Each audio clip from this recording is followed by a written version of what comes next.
1 யோவான் அதிகாரம் 5. இயேசுவானவரே கிறிஸ்து என்று விசுவாசிக்கிற எவனும் தேவனால் பிறந்திருக்கிறான். பிறப்பித்தவரிடத்தில் அன்பு கூறுகிற எவனும் அவரால் பிறப்பிக்கப்பட்டவனிடத்திலும் அன்பு கூறுகிறான். நாம் தேவனிடத்தில் அன்பு கூர்ந்து அவருடைய கற்பனைகளை கைக்கொள்ளும்போது தேவனுடைய பிள்ளைகளிடத்தில் அன்பு கூறுகிறோம் என்று அறிந்து கொள்ளுகிறோம். நாம் தேவனுடைய கற்பனைகளை கைக்கொள்வதே அவரிடத்தில் அன்பு கூறுவதாம். அவருடைய கற்பனைகள் பாரமானவைகளுமல்ல.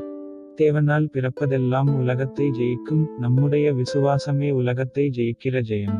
இயேசுவானவர் தேவனுடைய குமாரனென்று விசுவாசிக்கிறவனேயன்றி உலகத்தை ஜெயிக்கிறவன் யார்?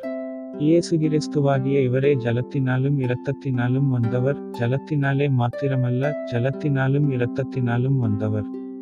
ஆவியானவர் சத்தியமாகையால் ஆவியானவரே சாட்சி கொடுக்கிறவர்.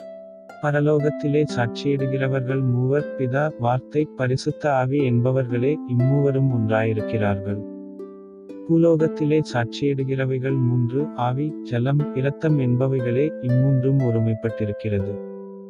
நாம் மனுஷருடைய சாட்சியை ஏற்றுக்கொண்டால் அதைப் பார்க்கிலும் தேவனுடைய சாட்சி அதிகமாயிருக்கிறது. தேவன் தமது குமாரனை குறித்து கொடுத்த சாட்சி இதுவே.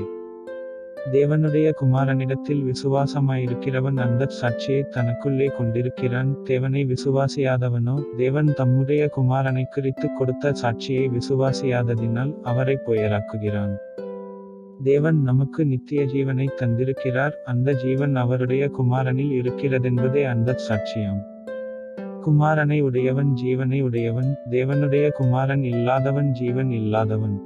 உங்களுக்கு நித்திய ஜீவன் உண்டென்று நீங்கள் அறியவும் தேவகுமாரனுடைய நாமத்தின்மேல் நீங்கள் விசுவாசமாயிருக்கவும் தேவகுமாரனுடைய நாமத்தின்மேல் விசுவாசமாயிருக்கிற உங்களுக்கு இவைகளை எழுதியிருக்கிறேன்.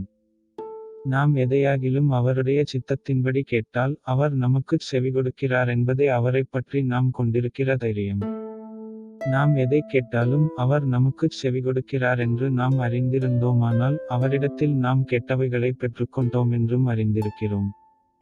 மரணத்துக்கு ஏதுவல்லாத பாவத்தை தன் சகோதரன் செய்ய ஒருவன் கண்டால் அவன் வேண்டுதல் செய்யக்கடவன். அப்பொழுது அவனுக்கு ஜீவனை கொடுப்பார். யாருக்கென்றால் மரணத்துக்கு ஏதுவல்லாத பாவத்தை செய்தவர்களுக்கே. மரணத்துக்கு ஏதுவான பாவமுண்டு, அதை குறித்து வேண்டுதல் செய்ய நான் சொல்லேன். அநீதியெல்லாம் பாவந்தான், என்றாலும் மரணத்துக்கு ஏதுவல்லாத பாவமும் உண்டு. தேவனால் பிறந்த எவனும் பாவஞ்செய்யான் என்று அறிந்திருக்கிறோம். தேவனால் பிறந்தவன் தன்னை காக்கிறான், பொல்லாங்கன் அவனை தொடான். நாம் தேவனால் உண்டாயிருக்கிறோம் என்றும் உலகம் முழுவதும் பொல்லாங்கனுக்குள் கிடக்கிறதென்றும் அறிந்திருக்கிறோம். அன்றியும் நாம் சத்தியமுள்ளவரை அறிந்து கொள்வதற்கு தேவனுடைய குமாரன் வந்து நமக்கு புத்தியை தந்திருக்கிறார் என்றும் அறிவோம். அவருடைய குமாரனாகிய இயேசு கிறிஸ்து எண்ணப்பட்ட சத்தியமுள்ளவருக்குள்ளும் இருக்கிறோம். இவரே மெய்யான தேவனும் நித்திய ஜீவனுமாயிருக்கிறார்.